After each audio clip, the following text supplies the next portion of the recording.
Hey, it's Joe West from the West Barn with Mike Shimshack. And our guest is world-class mixer Billy Decker. Hello. Hey. Welcome. Hello, Mike. Hello, Joe. Billy Decker is a Nashville, not a worldwide mixer, but he's based out of Nashville. Has mixed over 25 million records in sales, RIA certified.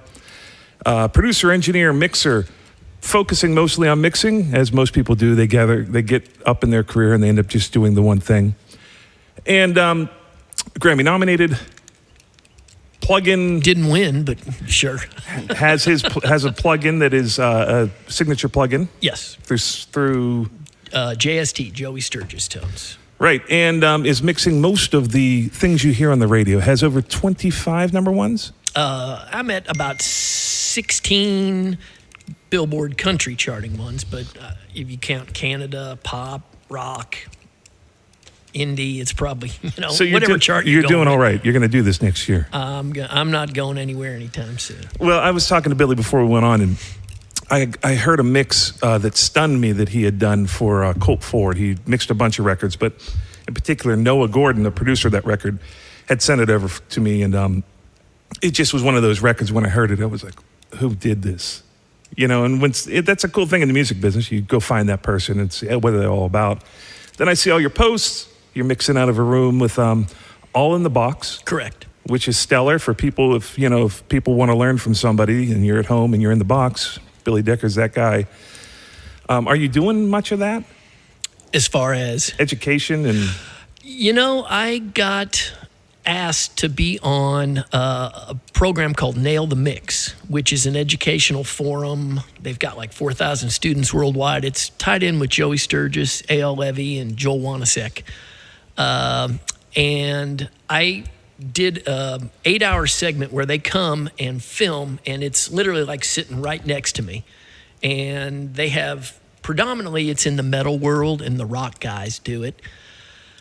I was the first non-metal guy to do it, and I ended up, because I mixed so fast, most people do one song, I did like 5. Right. So, and that comes probably out of a history of mixing demos, right? It does. I can remember as a kid, I was always complaining as a mix engineer, like, man, that's no fair. Those guys get to spend a whole day on a mix. I only get 2 hours because I was in Pittsburgh and there was budgets. Yeah. And then I got a gig where they said, we want you to take all day. And after 2 hours, I didn't know what to do. I know. No, if I spend longer than probably 45 minutes on a song, I'll go backwards. I'll start rethinking it. And so you're mixing whole songs in about an hour? Oh, yeah. I did. Wow. God, I did a Trace Adkins record, I think, in 2 days way back when. We were under a time crunch.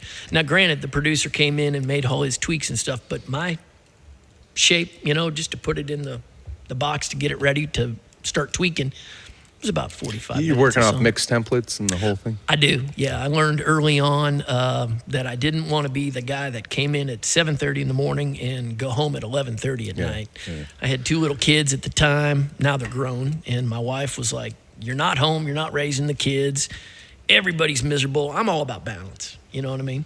So tell me, what's your template look like? What you sit down, open up a file, take me from there to minute 45. Like, just ballpark it and tell me where you're at and what you're doing, how you systematically go through it. Sure. So what I learned to do early on to get me home sooner was I would mix a song, and I liked the sound of that song, and I learned that you could open up a brand new session, import session data, and not the audio. So I'm basically like taking the skin.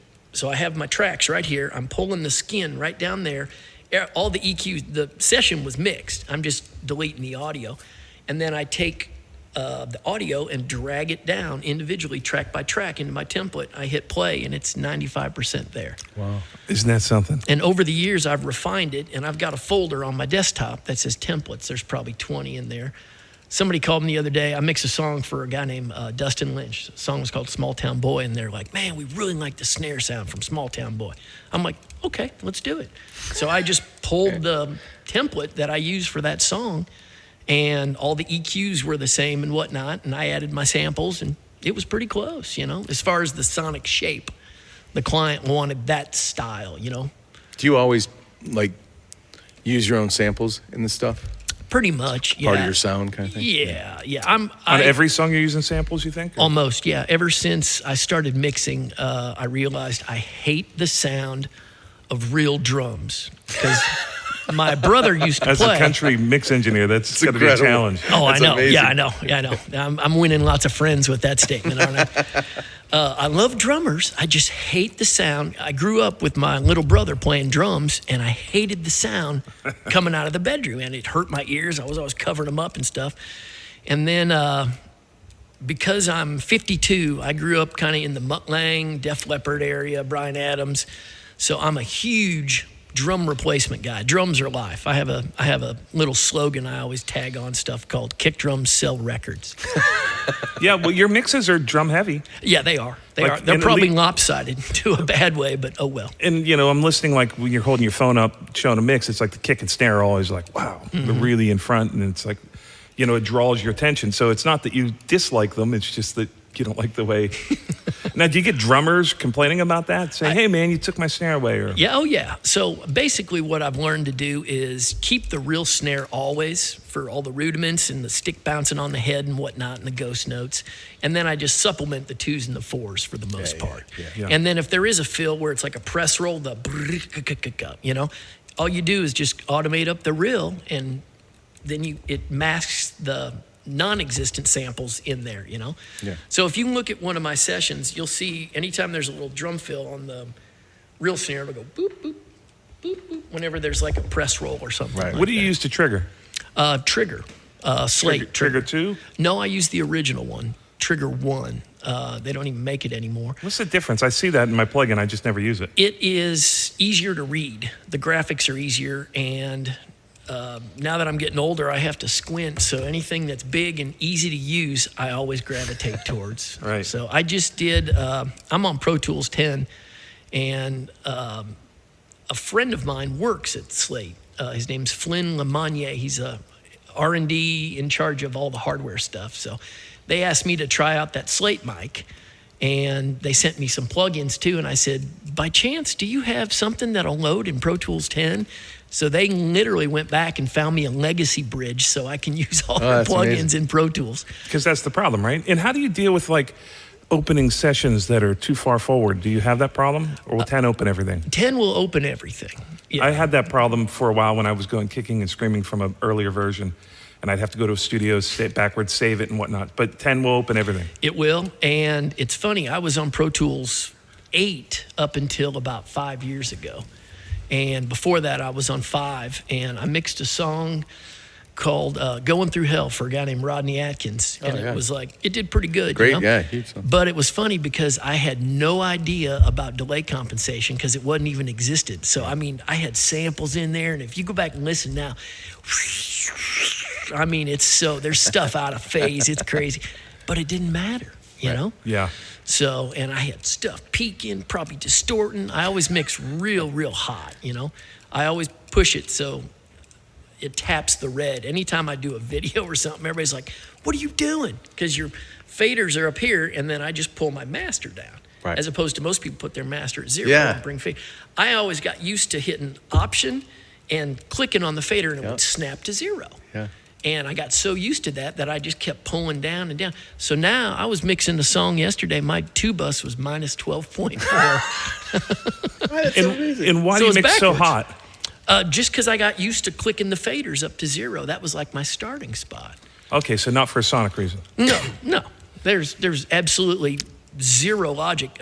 Studio manager over at Soundstage, where I was at for about 17 years, came in and goes, I would love to give you a piece of advice, but everything you do is backwards. It makes 0 sense, but it still works. Still sounds good. He's Yeah. like, so I'm not going to tell you what to do. Yeah. So I figure, hey, all you do is turn it down super, super low. If it ain't distorting, you're fine. Now, did you start off like on tape machines and? I did, yeah. I used to be able to align a Studer A80 in about 20 minutes. So I did an internship out in San Francisco, and there was a big Trident console out there and tape machines and all that stuff. But I wanted to learn how to work faster. And I saw, back when Mix Magazine used to be the magazine, now it's, I don't know what it is now, it's about that thin and a couple advertisements. I was never in that. That was my goal to do it. But I always saw like guys like Chris Lord-Alge and Bob Clearmountain. And I'm like, those guys are the rock stars of the engineering world. So I'm like, that's what I'm going to do. I'm just going to be a mixer. So I started telling everybody that all I do is mix, and a friend of mine was a tracking engineer, and he loved that. And I'm like, well, you give me all your work, I'll take all your mix work, and we'll feed each other. 25 years later, we're both still here rocking. That's cool. Do you track at all ever? I haven't since probably 2001. Wow. So I used to, and I used to run without an assistant because I couldn't afford one back then, doing demos in Nashville. So how many songs a day would you say you do right now?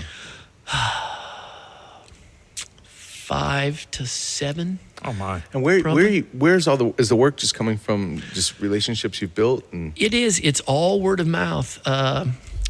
Every morning I wake up and check my email, and there's a song in there to be mixed, or songs. Wow, it's the craziest thing, you know. I mean, we all, as an engineer, you'll have that period. Usually, it's for me, it's early spring or late fall, where it just. Phone stops ringing. You're like, the dream's over. It's dead. Everybody hates me. I'm moving to Florida. I'm going to dig palm tree holes for the rest of my life. I'm done. And as soon as I stop worrying about it, the phone rings again. Yeah. So that's why I learned how to pick up hobbies, like we were talking to woodworking. And I see a lot of that online. now I too. bought a motorcycle, not as nice as yours, Joe, but I'm going to try to rebuild it. It's just something to get your mind off the music business, and then it seems to take care of itself. So. Yeah. So when you were working on these large format consoles, you completely in the box, you don't have anything that's like, oh man, I wish I could put a CL1B on that, or an LA2A, or an 1176. Is that out of speed and recallability that you don't do that, or is it just because you don't care and you think it's just as good? I think that argument really held water before we got to the generation of converters where we are now, Back when I was doing that, like I said, that no delay compensation, all that, obviously there was probably a sonic difference, it sounded pretty plastic or whatnot, but now I think it's caught up. And for me, it's, if I mix something on a console, or if I mix something in Pro Tools, all in the box, and they both hit the radio, I would dare you to go, oh, that was mixed in Pro Tools, or that was Nuendo, or that's Reaper, or that's a console. You can't tell, I think maybe back in the day that held some merit, but now, I mean, it's almost the industry What's standard. the difference in time? Like if you're on an SSL versus in your room, one song, what's the difference in time? I could mix a song in the time it took to recall the console. That's amazing. You know what I mean? Yeah. So I don't like to brag about this because people are going to be, oh, he doesn't care. He just throw and go. But just as a point of how efficient you can be if you do it, there was a songwriter named Michael Delaney. You guys might know him. Back in probably 1998, maybe 2000, he came to me right before Christmas and said, I just did a triple demo session. I'm going to Colorado with my family to visit my folks, or California, or wherever it was. Maybe it was his wife's family.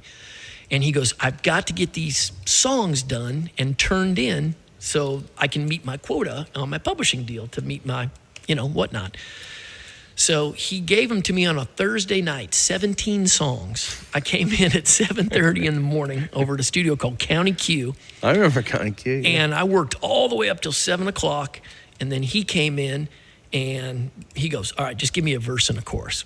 Done, print, turn the vocal up, print, boom, boom. We got out of there 11 at night and we did 17 songs. Wow. And he turned them in. Holy crap. 4 of them got cut within Wow. 3 weeks after that new year. That's amazing. Yeah.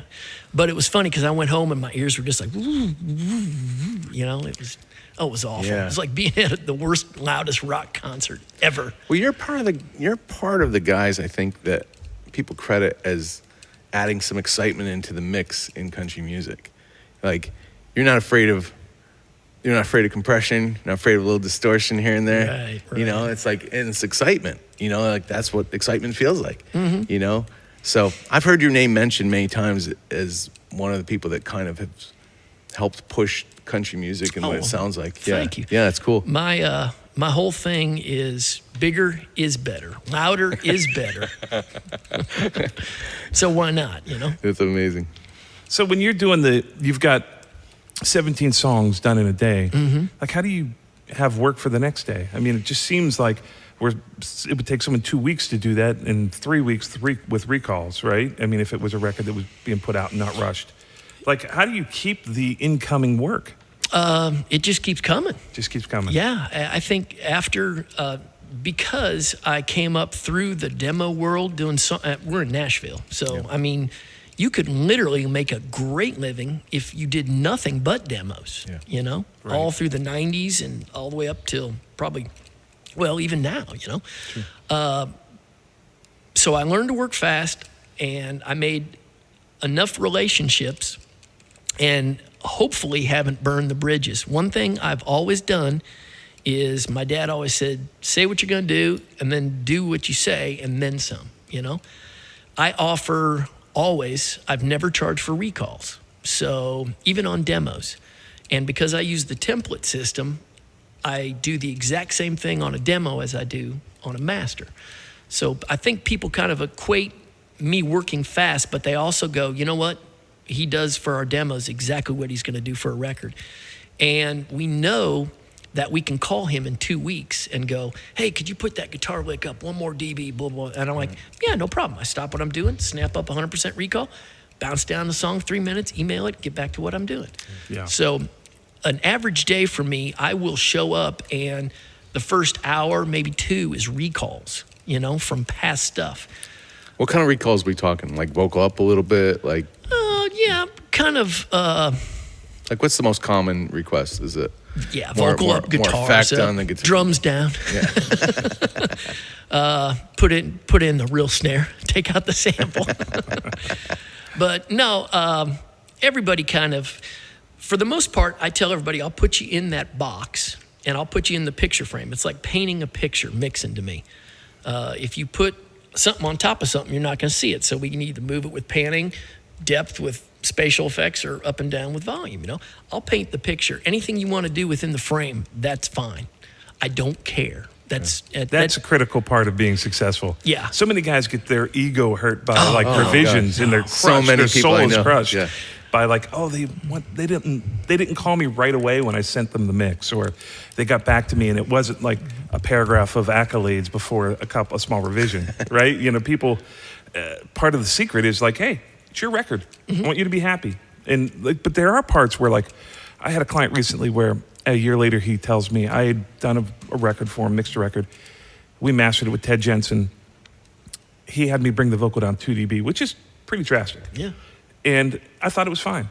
Thought it still worked, but I like vocals loud, so I put it loud. A year later, he had me go back and put it up 2 dB. But it's like there's a gray area where things are still right. It's like, okay, this is not a, we aren't in the area where we're failing in execution. This is subjective, right? So your area is like, hey, whatever they want, it's their record. But do you get to a point where you say, hey, that vocal, I don't think that is in the best interest of the record to be that low. We're so low now that it's in a problem area. How do you deal with those? A good friend of mine, Jeff Giuliano, great mixer. He laughs and says, I want to quote you on that, Decker, because I told him I was the McDonald's of mixers. So instead of asking, all I do is I'm customer service, and I try to instill that in people when I'm speaking at those conferences or whatnot, the education. Instead of, you know, somebody asking, hey, you want pickles and ketchup on that burger? I just say, hey, do you want a little reverb and delay on your mix? I am nothing more than customer service. And anything anybody asks me, I will definitely do. If it starts to get close to that frame, or if I do have an opinion, right, and it warrants it, sure, I'll speak up. Yeah. But I definitely know when my opinion is not wanted. So, and I'd like to say I've got a very good barometer, a self-ego barometer, you know. My wife will say, now I know why you're so crabby when you come home. It's because everybody's kicking you in the nuts all damn day long. You know what I mean? I'm that guy. Hey, go ahead, give me another. You know, go ahead, turn around, kick. Thank you, sir. May I have another? But at the end of the day, I'm just smiling and thinking about my beach house someday. Yeah, that's cool, man. Cool. Hey, that leads us to our next question. If you're obviously working by the song, not by the hour, if you're working this fast. Correct. So tell me, how much of your work is completely insider work, where it's either publishing, relationships, or major label stuff, and how much time do you get to work on indie band from Kansas? The exact same amount. So from day one, I charge $200 for a demo.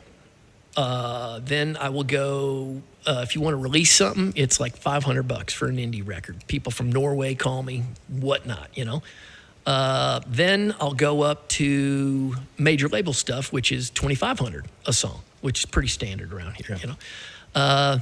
I will work as long on a $200 demo as I will $25. Right. I really don't mind, you know. It doesn't matter. To me, I treat everything like it's a $2,500 record. Yeah. And that has, because I've learned to work so fast, it's no big deal, you know. You guys can call me, and I'll just, boom, back on your record. Oh, phone rang again. Yeah, I'll get you before I go home. How much of your work is still demos? Boy, what percentage would you say? It used to be, starting out, it was a lot, you know? Sure. And then I would say now it's, the majority of work now is indie record. And especially over this coronavirus pandemic thing. Yeah. I've actually stayed pretty steady because everybody wants to release content. Sure. But I would say demos where they used to be 90, 80% of the work now is probably 30%, with independents making up the rest, and then records are 10, 20%. Right, gotcha. You know? So here's the secret that no one knows is that you keep doing the demos, if not just for the money, you keep doing them because you get your record work out of them. Because the songwriter that 100%. Has the demo with you says, we want Billy Decker to mix it. Or is the next producer. So it's like, you can't just say like, oh, I'm above that, I'm too good for that. I don't mix demos, I don't do demos, I'm like this epic dude. Mm-hmm. You realize that the next year, 80% of your work is coming from those guys that have their first hit, and maybe they're producing the record. Absolutely. I would rather be in practicing, working on a demo, trying new things. It's a little more laid back. Everybody's not, it's got to be blah, blah, blah, blah. Because like a record, everybody's just, rah, rah, rah. But with a demo, everybody's like, yeah, cool, try something, you know? Give me a organic drum sound that you never do, Decker, you know? Right, so cool. I can practice, you know? That's cool. Trying to mix like a Chris Stapleton record, or, you know, a Miranda Lambert, something that's a little more organic sounding. But friends of mine, or other engineers, not necessarily friends of mine, are sitting on the couch sucking the salt off Fritos waiting for the phone to ring, you know? Right. Where I'll go in, I'll mix 5 demos, still take $1,000 home. Yeah, why not? Absolutely. Right. That's insane, you know? To say you don't want to mix something. On your master stuff you're mixing, are you sending it to the labels and stuff fully limited? Then going to master, taking the limiter off? Yes. I have a couple good friends that are mastering guys, and I don't claim to be a mastering engineer, but I've sat in with them long enough, and they've told me how to do it and shown me how to do it. So I will offer that, a mastered version, to my clients as well as an unmastered version, and basically all I do is take that limiter off. Yes. Gotcha. Okay. Yeah. And who are the mastering guys that you end up using the most? Andrew Mendelson, Jim DeMaine over at Yes Masters, and I used to use Hank Williams a lot before he... Not the Hank Williams. No. So everybody the knows. mastering Hank Williams. Right. So those were about the only 3. I've never gotten to have Ted Jensen or anything slam a mix. I think that'd be pretty cool. You know he's in town now, right? I do know that, yeah. He's got a great facility over in East Nashville. Oh, yeah. And he's the louder is better guy, in my opinion. He does all that big All right, rock this stuff. is a great point. So now that we have the way our music gets consumed, this is going to... It lives on the internet now, right? Mm-hmm. So we don't have to battle to be the loudest person on the LP. We don't have to battle to be the loudest person on CD. And that's because, you know, on those finite products, it's like a cup of coffee. It can only hold so much coffee. So everybody was doing the same thing. They were shaving off the top of every record, and they were trying to get the body of the record up, the loudness of the record, so that whenever they were on a compilation, Pearl Jam would sound a half a dB louder than Soundgarden, and people, loud is better, end of story. Now, the world is, hey, all these algorithms, they're all based off of the same philosophy, which is they look at loudness. They listen to the RMS or the body, the what you hear outside of a Jeep. They listen to that. They match that level. Now, if you're the guy that's super loud and crushing the top end, they have now taken your mix and turned it way down, and they took dude that left all the peaks in, and they made the just as loud, but now he has all his peaks, and you don't. So now you sound anemic. So how do you deal with that? I learned the hard way. I mixed Rodney Atkins' latest record, and it went to iTunes, and he was like, dude, it's quieter than everybody else. What the hell? You're supposed to be that guy. Right. So I made a few phone calls, and sure enough, that's what it was. Yeah. So I resent over stuff to be mastered without that limiter, and then they adjusted, and boom, now we're fine. That's good. Right. But yeah, I learned the hard way.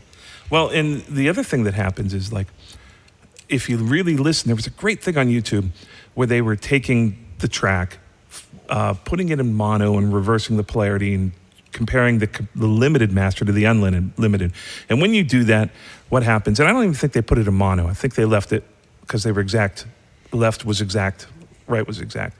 And what was left was the process, the distortion that was left by the limiter, by the summing. Yeah. And when I heard that, I was like, oh, wow. I don't like that. It sounded like a blown speaker trying to, it sounded like a really small speaker blown. And I always wanted my records to be louder, but I found the more I limited, the more I took out the energy, the life of the record. So it's a delicate balance. But it also, people say, hey, do you leave all that stuff on your two bus? I don't know if you do, you have two bus that you load heavily? Mm-hmm. So two bus is where all your faders come down to the left and right, what people would hear in their headphones. And that goes out the end of your console, the end of your workstation, and that's what gets saved as the file. And a lot of guys that are big mixers do a lot of work on that two bus. And people don't understand. It's like a lot of people aren't using compression to compress. They're using it to make the record feel like it's on a chain, feel like it's this beast that's trying to come out of your speakers. But that also works against you if you're using limiting to do that. What are you using to get that aggressive sound that you get? Is it a lot of two-bus stuff, individual stuff? Where does that sound, if there is a Billy Decker sound, where does that sound happen? On your faders or on your two-bus? Probably on the faders, but then the two-bus is an EQ, and it's always high-passed at about 32.5 hertz. That's the SSL thing, right? Isn't that the SSL where they roll off? They do, but I don't know if that's the frequency. The only reason I do that is because there's a guy named Kevin Churko that mixes like a band called Five Finger Death Punch and a bunch of stuff. And he worked with Mutt Lange, and Mutt Lange's never been wrong. And if he learned that from Mutt Lange, then that's where it needs to be. Right. So, and then I go into a Kramer Pi and hit it at 3-to-1, and I just barely tick it back. If you do it too much, I mean, there's another engineer that I really like, and I'm friends with. His name's Dan Corniff. And he used to mix a lot of stuff for David Bendith. He did like the Paramore record and stuff like that. And he will take that needle and it's like, and I'm like, I don't know how he does it. And then he'll turn up the output and I'm like, mine sounds like Bud, But that's the beauty of it. Like all the great engineers give away all their secrets because they realize that it's in the fingertips somehow. I mean, you could do the same exact gags that you take from other people, but your mix sounds different because you've got this DNA of where you like your snare to push and where it's crossing the threshold on your two mix. It's an interesting thing. I've got to work with Frank Filippetti, which I'm a big fan of, and it was on a Phil Ramone was producing. Frank Filippetti was the engineer, and I was there mixing a record. It was at a private studio, and I just decided to stay around Frank. He said, hey, stick around and you can help us out. So I watched Frank go through this whole session with Simon Phillips and Bunny Burnell and great band, and of course Phil Ramone. And I remember the whole time as a kid, I was like, I do that. That's the mic I use. Oh, that's where I put my overheads. That's the mic pre I use. That's the compressor. I do it the same way. And then as I was preoccupied with patting myself on the back, he had brought the faders up. And it was this thing where it was just like, it never sounds like that for me. It's a beauty of, we'll eventually get to an algorithm-based solution where you hit a button and it's Billy Decker mix, and it will go through all your mixes and analyze them. And Chris and Tom and all the folks. But it's never going to be the same. Recalls aren't the same. When you run your SSL, you'd spend an hour and a half recalling, you'd sit down and you go, doesn't sound the same. But there is something that is individualistic about it. Nobody really, a lot of the great guys that I know were really free to give their secrets because they know this. They know that you're going to go and do something that will be in your DNA that will make it different. Oh, yeah. Such a cool thing about music. I've given my template to before I went on that school, which literally shows if it's like sitting next to me for 8 hours. I give up the ghost on everything. And before I did it, I gave my template and the same audio to 2 engineer dudes I know and say, please try to copy me. And it started out, and then all of a sudden he went this way because his ears pull him this way. And that went that way. When they got done, they sent him back. It wasn't even close. Yeah. So That's I'm cool, like, though, right? It's cool. yeah, oh yeah, it's great. If it's good. I mean, yeah. So I tell everybody, they go, hey, what's your favorite plugin? And I just go, boom, right there. You know? Yeah. But back to the 2-bus. I don't mind telling anybody or anything. Then I put the Sony Oxford Inflator on. Yep. And usually you don't go above 4 on the input level. Don't let it get more than 4 lights, otherwise that'll cause you trouble. And then I'll put on that Oxford, the limiter maximizer or ozone, whatever that thing's Ozone, called. yeah.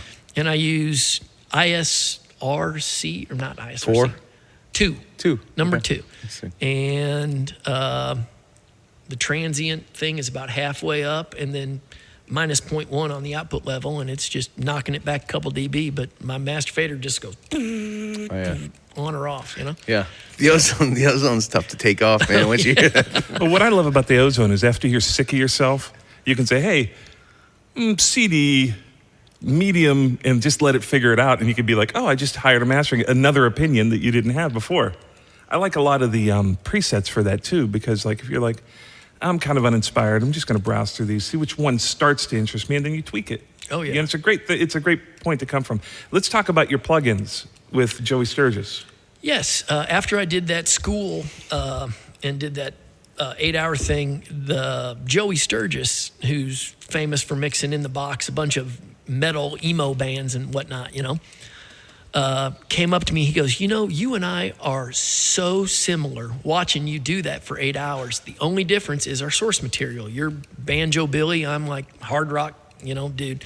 He goes, man, I'd really like to capture what you do and put it in a plugin. So I provided him with everything I use and his code guy, you know, and audio, and then they would run it through and go, okay, Decker's using like a FET style compressor, like a 1176 thing.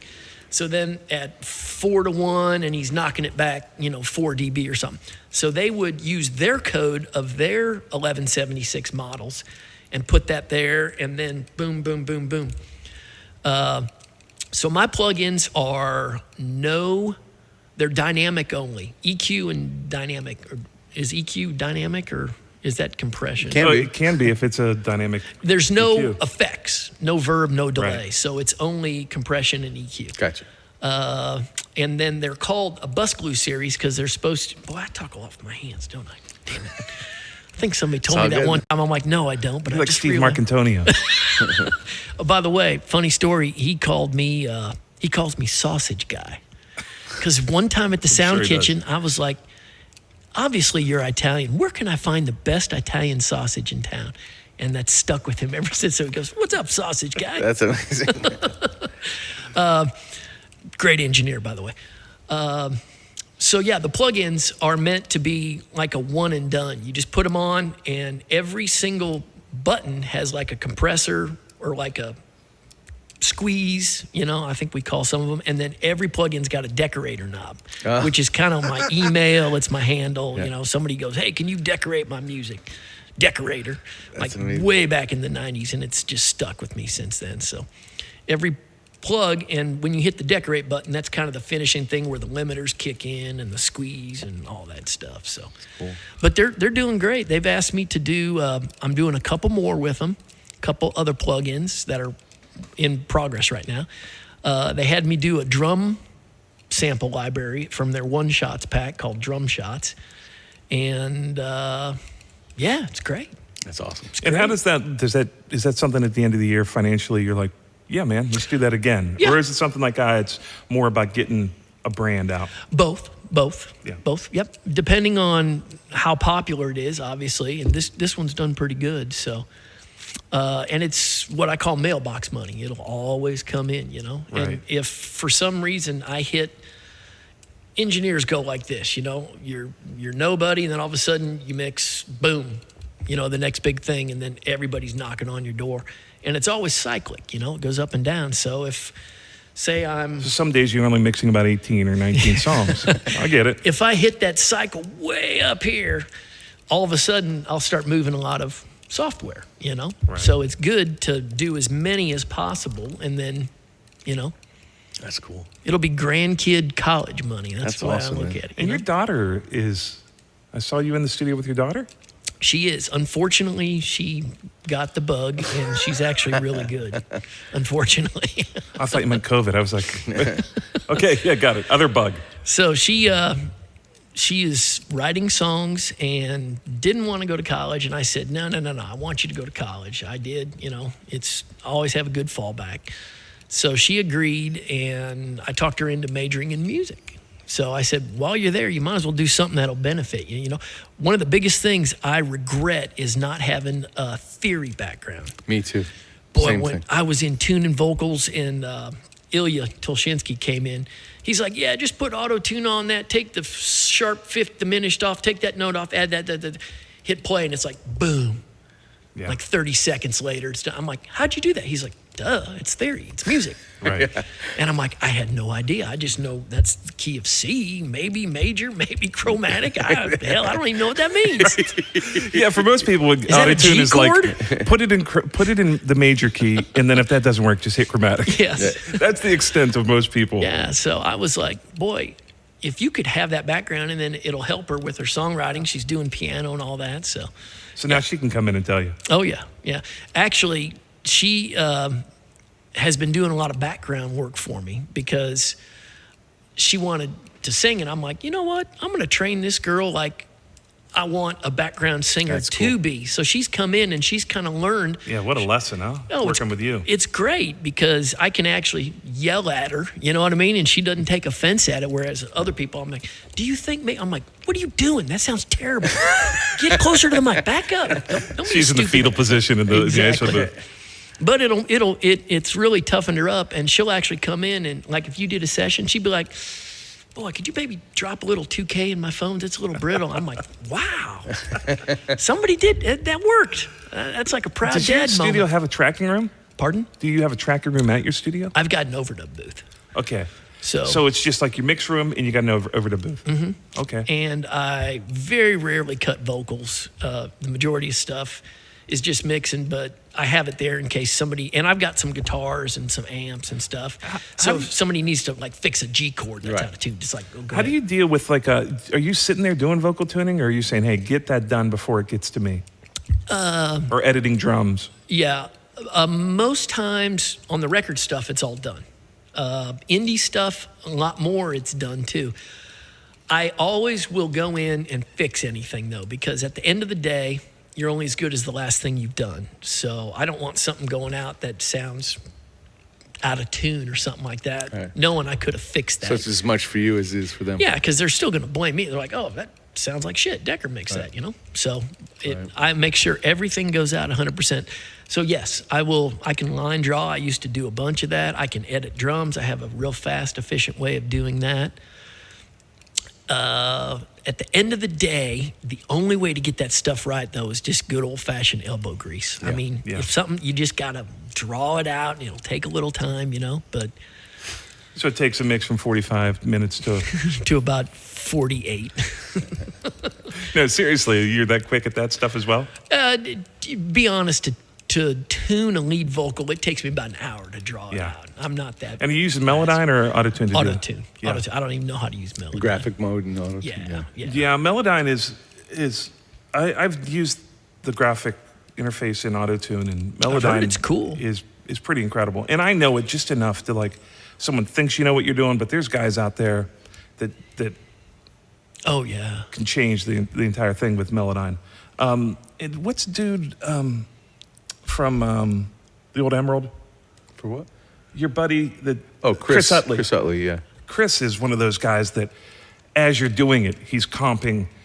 You know, he's one of the fastest tracking engineers. You know, adding harmony vocals to it. You know, it's like Mike had a record that he had done there, and the refs. He said, "Oh, I just threw in these background vocals that he generated through Auto-Tune and through Melodyne," and it was like, I wouldn't have complained about them. Yeah, I'm a record producer. I wouldn't have complained about them if it went out like that. You tuck him in a little bit, you never know. He's so fast. Yeah, he's fantastic. Good friend. There's so many like lethal dudes in town, and it's the same thing with the session musicians. It's like the reason we have, I mean, I think we're as good, maybe the best with session musicians, but there's brilliant guys in other cities and around the world. The reason why I give the edge to Nashville is because they're doing it in triples every day. Every day. So if you're Leland Sklar, I mean, you're busy, but Mark Hill is probably behind his bass more than Leland is. Oh, yeah. You know, just because of the way this economy works down here.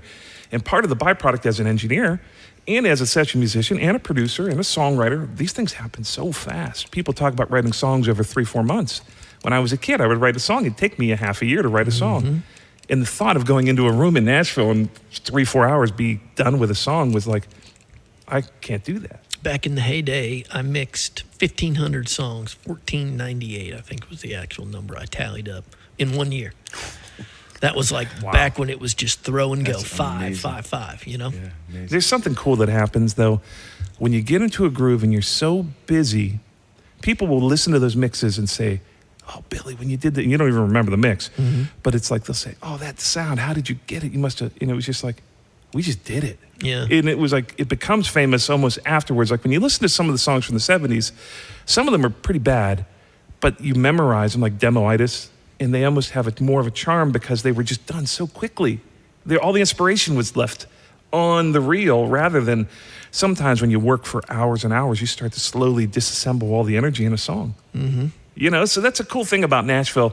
And that's why, you know, and it's still that way for the most part. It's just so fast moving. Engineers come in, get sounds, record 5 songs in 3 hours. Right. And getting a drum sound where in the old days we'd go to upstate New York and be in one of these rooms on the Hudson Valley and we'd book the first day to get drum sounds. And you're like tenting.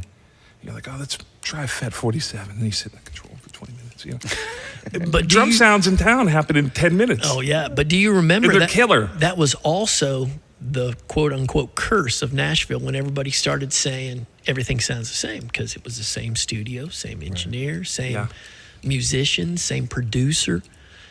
Remember when Nashville went through that? Everybody's like, man, it just sounds the same. You know, it's all paint by numbers, you know. Yeah. But no, I agree. It's what's that saying? You need to do something 10,000 hours before you become proficient or expert. Yeah. Obviously, way past that. You know, if you're playing bass triples every day for 10, 20 years. You know. Tell me, you're like 100,000 hours into this, right? Oh, I would think. Yeah. So, do you ever feel like, oh, I'm kind of ripping myself off? I don't give myself the opportunity to go do something truly unique and different because I'm so stuck in my templates. I've recently, I'll go where I get bored of it, you know, and I'll like call somebody and say, please send me a new drum sound or a sample or something. But what I like to do is find stuff that I can't do that still makes me go, oh, wow. There was a band called Motionless in White and a guy who I got to meet, and now I'm, you know, Facebook friends, Instagram friends with him. I actually talked to him a bunch and met him out in California when I was at the NAMM show. Josh Wilbur. He came up underneath Andy Wallace, all those great records and stuff. But he mixed a band called Motionless in White, and the song was called Loud, I think. And I was just like, how does he do that? That's just unbelievable, you know? That's the best. So I would go in on my days off. I still like to practice, you know? I still love what I'm doing. So even if I don't have anything to do, I'll go in, try new combinations, new samples, maybe a new technique, you know? 9 times out of 10, I'll refer back to what I'm doing just because I'm so comfortable with it, but I can kind of squeeze a few things in there. And part of the reason people come to you is to make the donuts. True. So you got to give them a donut. Yeah. Right? Yeah. You can maybe change it. Maybe it's a frosted donut or, you know, you can try to be creative, but you want to keep a consistency whenever you're doing 1,500 songs a year. I mean, they're coming to you for your thing. Right. Yeah. I tell everybody I'm like the best medium dollar guy in town. You may not like what I do, but you won't miss a pitch. You won't miss a deadline. Yeah. You'll walk out smiling, and it'll be fun. I remember years ago, I had done something that my publisher liked. My publisher was Tim Hunzy. Oh, yeah. Who I know is your friend. And I had mixed, I tried my damnedest to mix this thing. He's like, that's cool, we should probably get like Billy Decker to mix this. He goes, this song is, but to him it was worth. Thank you, Tim. Yeah, it was worth the expense of taking it to somebody, it's just people are hearing it, that you get that first shot to hear it. Right. And yeah, he's a big fan of yours. Well, that's good to hear. I think it's cool too that people you haven't priced yourself out. I tell everybody I will find a way to make it work. You know what I mean? Amazing. Somebody would call me and they'll be like, man, we really can't afford. That's rare, I think. I'm a guy that's as busy as you to be able to say, oh yeah, I'll still do your record. It might take me a little longer. That's why I'm as busy as I am, because I don't say no, Your attitude is literally different than any other mixer I've ever encountered. I agree. It's kind of incredible. There's a certain ego in being able to reject work and say, I don't do that anymore. It's it means I've graduated. No. I'll take. That's amazing, man. But you will find that John Brown in Idaho can call me, and I'll put him at the top of the list. But if John Brown, the problem I have with that is that whenever I get those records, I do have to edit drums. I do have to tune vocals. Yeah. I do have to go through more revisions to get all the way back to where we were. Sure. Because it's just a bit of a hand-holding through the process. They haven't done their 10,000 hours. Right. So it's a lot more time-consuming working with folks who don't really do it. And I always try to, I really want to be that guy that's like, this is your record, man. You're going to live with it. Hopefully 10 years from now, you'll still be proud of it. Mm-hmm. I want it to be I want to be able to make sure that it's right, but I want to make sure that it really is your record, right? And most people don't just do one record. Right. Most people do multiple. So you take care of John Brown from Idaho, go that extra mile, tune his vocals, lock his drums. Yeah.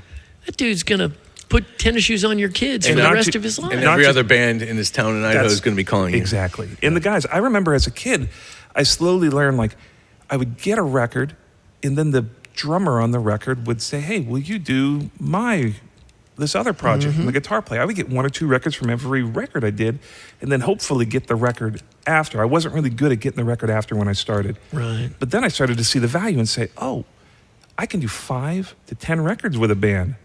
And it's like, but you got to treat it not like a smash and grab. Not we're already through this, like contractors treat you when they build your house, right? They know that you're not going to build another house with them, so they don't care. I've found it's hard to be a jerk. It takes so much energy to be mad and fight with people and be like, oh, my snare is the best way to go. You didn't like that? Screw you, It's like, why? Right. Just be nice. I don't think that's as natural as you think it is. I think it's so wrapped up in people's egos. As a mix engineer, it is a super creative process. So when they get your mix and you don't hear back from them, or you hear back in the first paragraph is revisions, or this is way off, the first line is. Oh, yeah, I get that. It's a little soul-crushing for people. Yeah. And their response to that is usually they want to strike out again. It's like, you just insulted me, how dare you, right? And I did your record and you're from Idaho. On top of that. But the reality is it's a learned behavior, and it is once you get into it, there's almost this acceleration of the relationship. Once they realize that you're on the record and you want them to win and you want them to get the sound that they're searching for, and if they're searching, they can't find the words. I'm doing a record right now from Italy, and the language barrier is odd because they want more pump but less compression, right? And you're trying to figure out what are you saying to me, right? But when they see you struggling to get to the bottom of it, and they say, this guy's on my team. Absolutely. Well, then it's they don't want to go and make another record without you, which is how people make careers, rather than say, I was in the music business from 18 to 22, and then I went out because I couldn't. The people that survive, how many years have you been doing it? Since I graduated from Full Sail, 1990. Okay, so 30 years. Damn. 30 years, right? You don't get to 30 years without understanding the sociology of making records. Mixing is, I tell everybody, 90% people skills, 10% mixing skills. Wow. That's interesting. Do you have any tricks, like a lot of folks will, when they're sending mixes over, we'll send multiple mixes. We'll do something like so that people can. A lot of times A&R guys would just to have a voice on the record would make a comment on the snare. I was working on a record in New York, and we were so busy that they said, just send the same mix and retitle it. And the A&R guy, sure enough, said, perfect, thanks. So much better, right? You know, because people have a need to be creatively involved. They want to say, hey, but I had Billy go ahead and bring the snare, make it a little brighter. Sure. Now it's right. Sure. I know what you're talking about, and I usually don't do that, but there was one instance where I got a phone book of revisions. You know what I mean? Every single instrument, and there was synths, stuff like that. I'm like, a friend of mine was in, taking over for me. I'm like, watch this. I turned the vocal up like a dB and a half, reprinted it, sent it back. He's like, fuck yeah. But please don't think I do that all the time. That was just a one and done thing. That's amazing. Yeah, that's funny. But I did it just to kind of prove a point, you know. To Do you ever get into a mix where you're working with someone and say, hey, bring up the kick drum. Hey, bring up the snare. Hey, bring up the bass. Hey, bring up the guitar. And then halfway through the concert, you realize, oh, he wants it louder. He just wants the record louder. We're rebuilding this mix across the board 1 dB at a time. Does anybody ever attend your sessions? Yeah. I get a lot of people that will come in and sit and tweak, even on demos, indie But like stuff. while you're doing the initial mix? No, usually I try to say, give me that 45 minutes, give me a second, and then you can come hang with me the rest of the afternoon. Right. But let me do my thing, you know. Yeah. Well, and tell me what you think of this, because I always felt like, in their best interest, I say, hey, keep in mind, you're sitting on my couch and you don't know my monitors.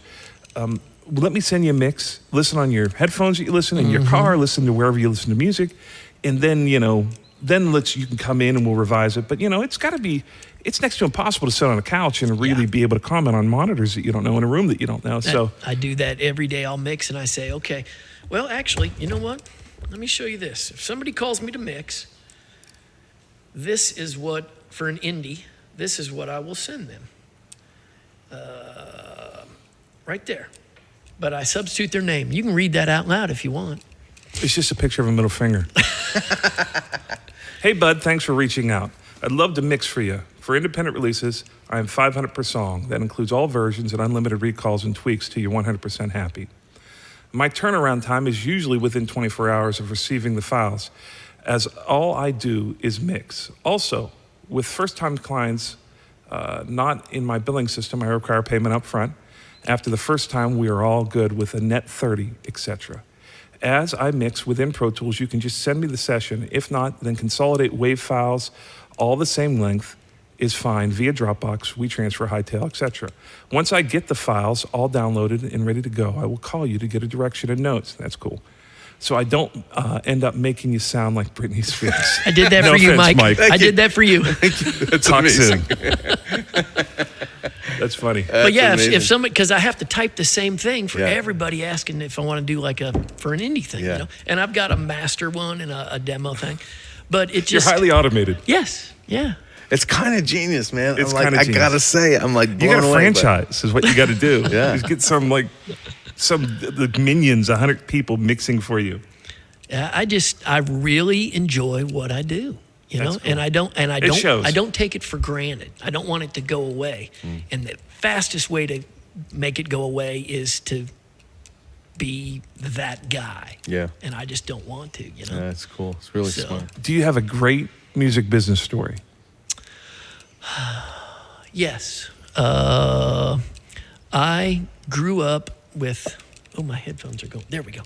I grew up listening to a bunch of Chris Lord-Alge stuff. Worship the ground he walked on. Big sample guy back in the day. I was at Soundstage. The studio manager there used to work out in California, Northern California. Chris and he were pretty good friends. Chris Lord-Alge was in town speaking at Blackbird. Stopped over to see his buddy, which was my studio manager at Soundstage. I was up mixing in the front. He comes in and says hi to the studio manager, and the studio manager's like, Chris, before you leave, do me a favor. There's this kid named Billy Decker. All he does is he thinks you got golden slippers on, just Chris Lord-Alge this, Chris Lord-Alge that. He wants to be you. If you could just go say hi, you'll make this kid's day. You know what I mean? So I'm in mixing, doing Pro Tools. All of a sudden I hear, hey, and I turn around, and Chris Lord Alge standing behind me. And all I did was get up and I gave him a hug. That's amazing. He goes, hey, I heard you're trying to be me. He goes, I can't stop you, but I can at least make sure you ain't going to fuck it up. He goes, show me what you're doing. He literally took about 30 minutes, went through every single channel. Wow. And goes, yes, no. Oh, that's kind of cool. Don't ever do that again. That's fucking stupid. That's terrible.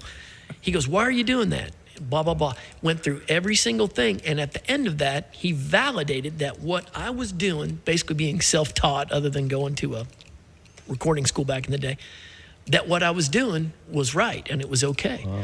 And from that point on, I got this confidence that was just like, okay, right. you know? Yeah, that's cool, man. I'm out of diapers now. That's really cool. I can start playing with some other kids on the playground and I can kind of keep up, you know? You know what's really, and you do it well, is being able to keep your ego in check, right? Being capable to work on multiple income levels. Enough about me, Joe. Let's talk about me. Don't you know who I think I am? Well, that's just it. It's like you're super approachable. You'll work with anybody. You're committed to the work.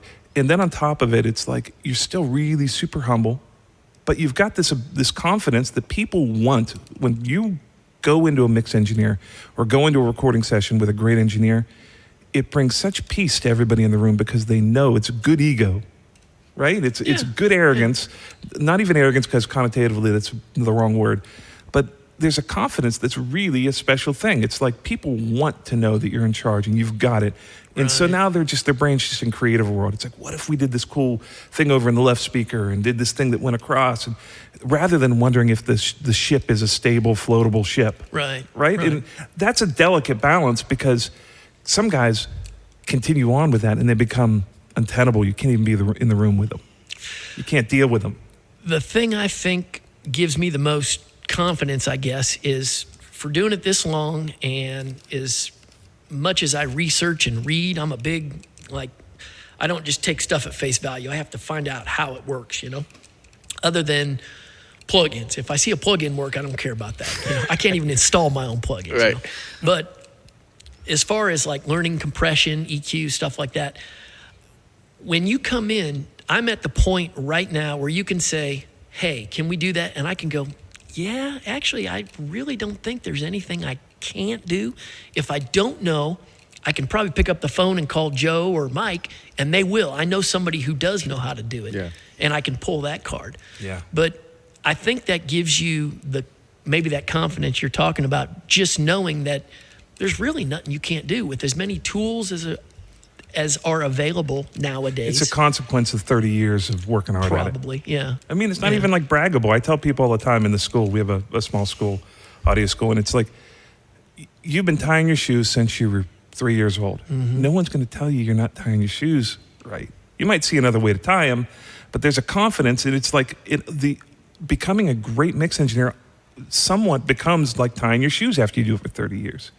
I did learn how to retie my shoes, though, when my kids were a little bit younger. We went to Florida, and a good friend of ours is a stunt woman and a stunt man. And she was like Rebecca Romaine Stamos' double in X-Men, and he worked for Cirque du Soleil.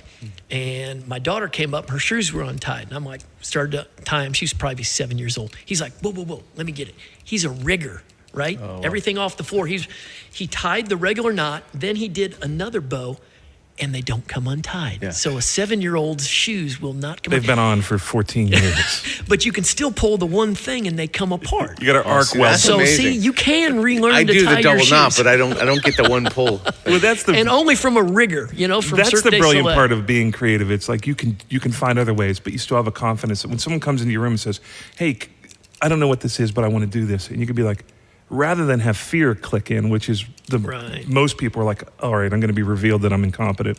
You're like excited about the challenge and you go do something you've never done before. Mm-hmm. It's a cool place to be. It really is. I've been really diving into the rock and the hard rock world and the metal. I've got to work on a few things with Joey Sturgis and whatnot. And it's really fun, just bass guitar and drums. Yeah. Because in Nashville, I'll get scolded for putting too much snap in the kick. You know, it's too clicky. It sounds like Metallica or something. They love that metal. They put more in. You know, can you make it clickier? That's super interesting. You know, it's like you go to if you do a metal record, it's like a lot of 10K. Right, you can crank 10K, and 10K is very high. Like most beater and tom ping is around 6K, and that's where you live. And 10K, you're getting up into like what feels like air. But in that world, you can't do that in the country world. So when you mix a metal record, it's almost like you've got to learn a whole new way to deal with the same thing that we consider music. It's like the whole mix lives in a different space. That's cool. I've always loved rock records. They're just so much fun. When I get to do them, it's like you almost feel like it's a guilty pleasure, right? Oh, yeah. I tell everybody, rock soothes the soul, country pays the bills.